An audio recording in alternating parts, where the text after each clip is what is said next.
ठीक है। तो जी पहले ध्यान से मैं आपको ये सुनाना चाहता हूं कि ये केवल 9 दिन का मॉडल है, केवल 9 दिन का मॉडल है।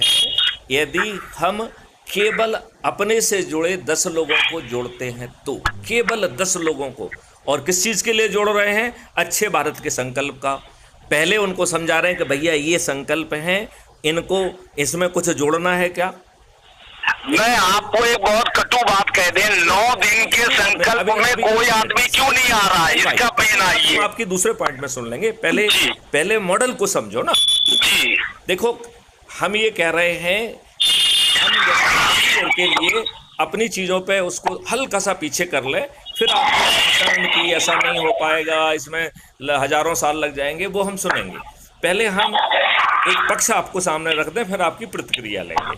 जी पक्ष जो है इसका ये है कि ये केवल 9 दिन का है। यदि हम केवल अपने से जुड़े 10 लोगों को जोड़ते हैं, केवल 10 लोगों को, बदले में हमें 5 मौलिक अधिकार और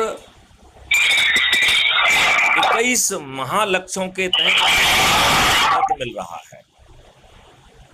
जब मैं बोल रहा हूं तो आप माइक्रोफोन जरा ऑफ कर लिया करिए। तो मैं आपसे ये कहना चाहता हूं कि जो आपके मौलिक अधिकार हैं उन्हें समझना बहुत ज़रूरी है।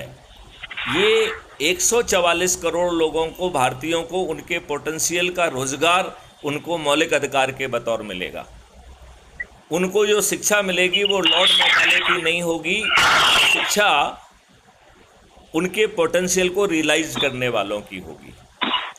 उनको जो स्वास्थ्य व्यवस्था है वो सभी की इंटीग्रेटेड स्वास्थ्य व्यवस्था मिलेगी।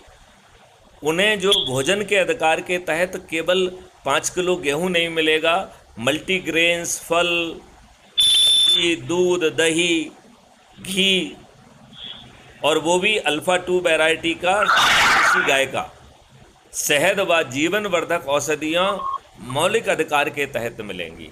समृद्धि व खुशहाली मौलिक अधिकार के तहत मिलेगी, नंबर 1।